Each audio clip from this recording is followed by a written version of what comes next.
Hello students, मैं सर्वेश कुमार वैस NIC online classes में आप सभी का स्वागत करता हूं। आज हम सभी नरेशन अर्थात डायरेक्ट इनडायरेक्ट नामक चैप्टर से ऑप्टेटिव सेंटेंस का अध्ययन करेंगे कि इन वाक्यों को किस प्रकार से डायरेक्ट से इनडायरेक्ट में परिवर्तित किया जाता है।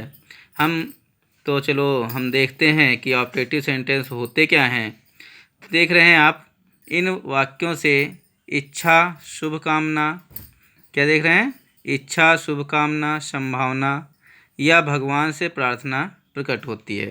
ठीक है, ये प्रायः किससे प्रारंभ होते हैं? ये प्रायः में से प्रारंभ होते हैं।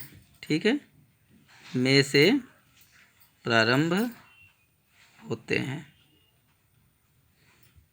ठीक है, रूल क्या कहता है? हाँ, इनके लास्ट में साइन ऑफ एक्सक्लेमेशन भी लगा होता है। ठीक है, साइन ऑफ एक्सक्लेमेशन जानते हैं, ये होता है नीचे बिंदी ये। ठीक है, रूल देखें, डायरेक्ट से इनडायरेक्ट बनाने के लिए रूल क्या लिखते हैं? तो रूल नंबर 1 कहता है रिपोर्टिंग वर्ब सेड को अर्थ के अनुसार विश्ड, प्रेड,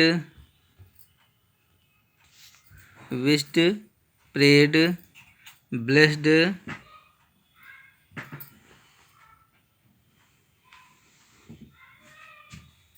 या कर्स्ड में बदल देते हैं।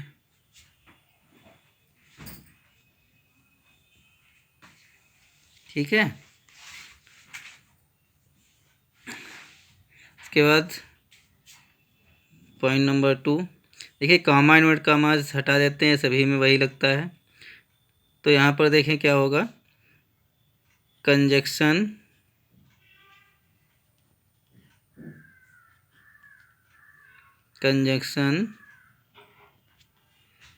दैट का प्रयोग करते हैं। ठीक है, का प्रयोग करते हैं, कंजक्शन दैट का प्रयोग करते हैं। फिर क्या बात आती है, दैट क्लॉज को असर्टिव बना कर लिखते हैं। दैट क्लॉज को असर्टिव फॉर्म में लिखते हैं। ठीक है, ये देखें, यहाँ पर ये सेंटेंस दिया हुआ है। एक बात और आती है, जो ये साइन ऑफ एक्सक्लेमेशन होता है, इसे भी हटा दिया जाता है। ठीक है, तो यहाँ पर बनेगा क्या, जैसे दिया है you be successful in your life, तो यहाँ पर सीधी सी बात है, सिंपल सी बात है, क्या बनाएंगे? He wished me that, you दिया है, मी के अनुसार आई माइट बी के बाद सक्सेसफुल,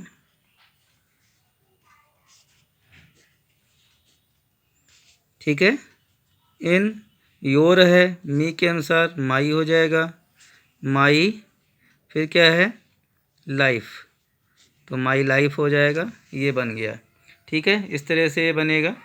नेक्स्ट नंबर देखें, जैसे दिया है I said to him may you live long, क्या दिया है?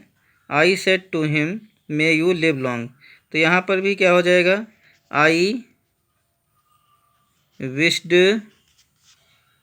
हिम दैट, यू का हो जाएगा ही माइट लिव लॉन्ग। यहाँ पर देखिए साइन ऑफ एक्सक्लेमेशन हट गया।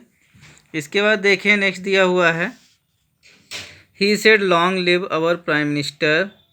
ठीक है, तो यहाँ पर क्या हो जाएगा, ही प्रेड, उसने क्या किया, उसने प्रार्थना की। किससे प्रार्थना की, टू गॉड, गॉड कैपिटल से लिखेंगे। अब इसके आगे आप, क्योंकि में या सब्जेक्ट कुछ लगा हुआ नहीं है, तो यहाँ पर आप क्या लिख सकते हैं, किस तरह से लिख सकते हैं, इसको बना सकते हैं फॉर लॉन्ग लाइफ या for long live life of their prime minister. ठीक है, इस तरह से ये बन जाएगा। बात आती है, कहते हैं यदि कोई अभिवादन शब्द दिया हो, अभिवादन कर रहा हो, ठीक है, जैसे रूल कहता है, यदि रूल नेक्स्ट है, यदि अभिवादन पूर्ण शब्द हो, जैसे गुड मॉर्निंग,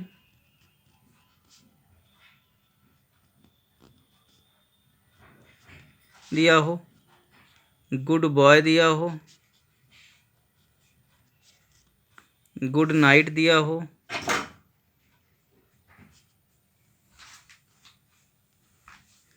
ये आदि शब्द दिए हों, आदि शब्द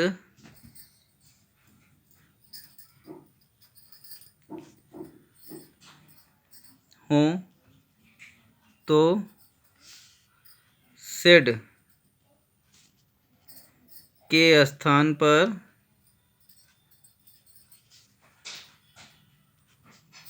बेड का प्रयोग करते हैं। ठीक है,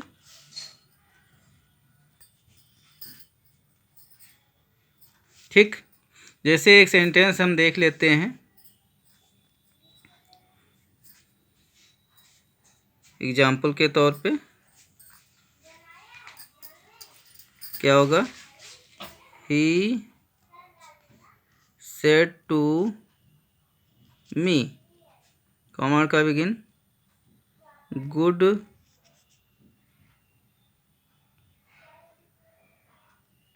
morning, comma see you tomorrow. ठीक है, इस तरह से ये सेंटेंस दिया हुआ है। अब इसे हम बनाएंगे तो क्या बनाएंगे, क्या कैसे बनेगा, देखें, दिया है ही बेड गुड मॉर्निंग, ही बेड मी छूट गया, ही बेड मी गुड मॉर्निंग। ठीक है, यहाँ तक ये हो गया। अब आगे लिखेंगे एंड सेड, और उसने कहा, क्या कहा, दैट से जोड़ देंगे, दैट ही यू है, तो यहाँ पर मतलब क्या कह रहा है, आई सी यू टुमारो, तो आई यहाँ पर छिपा हुआ है, तो यहाँ पर क्या हो जाएगा, ही, फिर क्या है, कुड हो जाएगा, सी यू का मी, टुमारो का द नेक्स्ट डे, ये बनेगा इस तरह से। ठीक है, he would see me the next day. कुछ और भी हम कुछ अदर रूल्स नरेशन के संबंध में देखेंगे कि कुछ रूल्स ऐसे भी होते हैं जो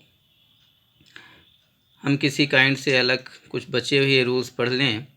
जैसे दिया है, जब कभी ऑब्जेक्ट किसी शब्द या समूह से संबोधित किया जाए, मतलब कहने का है जो रिपोर्टिंग वर्ब होती है इसका ऑब्जेक्ट जो है, जैसे द चाइल्ड दिया है, जब इसे जैसे यहाँ पर पुकारा जा रहा है माय डियर सन, तो जब बताया गया जब किसी अदर शब्द या समूह से संबोधित किया जाए तो उसे कॉलिंग या एड्रेसिंग का प्रयोग रिपोर्टिंग स्पीच के साथ करते हैं। जैसे देखें कैसे बनाएंगे, तो यहाँ पर बनेगा कैसे, यहाँ पर चाहे हम कॉलिंग से शुरू कर दें या एड्रेसिंग से शुरू कर सकते हैं। कॉलिंग या एड्रेसिंग, किसको एड्रेस किया गया, द चाइल्ड को। कॉलिंग या एड्रेसिंग द चाइल्ड किस रूप में, एज, ठीक है, एज के रूप में, किसके एज के रूप में, हर डियर सन। अब यहाँ पर दिया था उसने माई डियर सन, किसने, औरत ने कहा, तो माई का हर हो गया, हर डियर सन। इसके बाद क्या करेंगे, कॉमा लगा देंगे। अब सब्जेक्ट क्या है, अ वोमेन, तो अ वोमेन यहाँ पर लिख दिया जाएगा, अ वोमेन। इसके बाद सेंटेंस कैसा है, सेंटेंस देखें कैसा है, why have you come so let, तो वाई से इंट्रोगेटिव ये है, तो अ वोमेन क्या हो जाएगा, आस्क्ड हो जाएगा, आस्क्ड। अब है क्या, डबल इंट्रोगेटिव है, और किससे, आस्क्ड हिम कर सकते हैं, चाइल्ड से कहा जा रहा है, तो क्वेश्चन वर्ड से स्टार्ट है, तो क्वेश्चन वर्ड को कंजक्शन के रूप में प्रयोग करेंगे। उसके बाद दिया है हैव यू, तो यू क्या हो जाएगा, यू पहले आ जाएगा, चाइल्ड के अकॉर्डिंग क्या हो जाएगा, ही हो जाएगा, ठीक है। तो वाई ही हैव का हैड हो जाएगा, वाई ही हैड। इसके बाद क्या है, कम, कम का कम, सो लेट। ये तो बात थी यदि ऑब्जेक्ट को किसी अदर रूप में पुकारा जाए तो। फिर दूसरा सेंटेंस आप देख रहे होंगे, a man said oh my son do not run in the middle of the road. अब यहाँ पर रूल क्या कहता है, रूल कहता है कि यदि रिपोर्टिंग वर्ब का ऑब्जेक्ट न दिया हो और कोई संबोधन वर्ड दिया हो, ठीक है, रिपोर्टिंग वर्ब का ऑब्जेक्ट न दिया हो और कोई संबोधन वर्ड दिया हो, तो उसे हम ऑब्जेक्ट का के रूप में प्रयोग कर लेते हैं। अब देखें ये कैसे बनता है, तो क्या बनाते हैं, अ मैन, यहाँ पर एड्रेसिंग या कॉलिंग का प्रयोग नहीं करने की आवश्यकता नहीं है। अब यहाँ पर है do not run the middle of the road, तो यहाँ पर क्या किया जा रहा है, एडवाइस दी जा रही है, अ मैन एडवाइज्ड।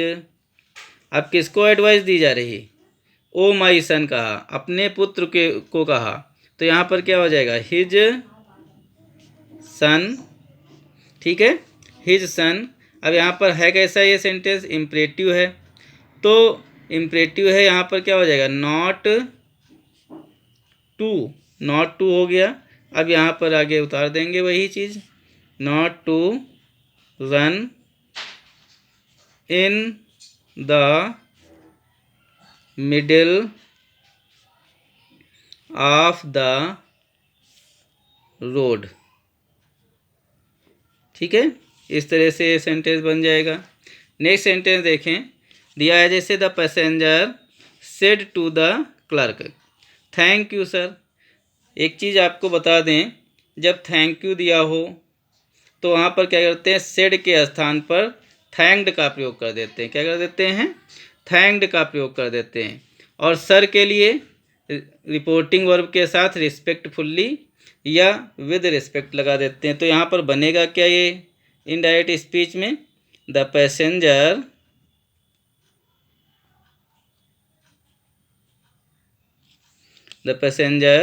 अब क्या हो जाएगा, थैंक यू है तो क्या हो जाएगा, थैंक्ड। अब किसको थैंक किया, द क्लर्क का, तो यहाँ पर क्या हो जाएगा, थैंक्ड द क्लर्क रिस्पेक्टफुल्ली।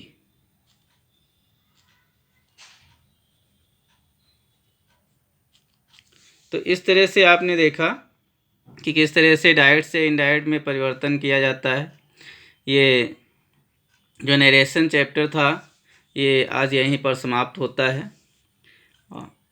हम आशा करते हैं कि आप सभी को अच्छी तरह से नरेशन चैप्टर समझ में आ चुका होगा। और यदि आप चैनल पर नए हैं तो चैनल को सब्सक्राइब करें, लाइक करें। यदि कोई प्रॉब्लम समझने में आती है तो कमेंट करें। यदि आपको वीडियो अच्छी तरह से समझ में आता है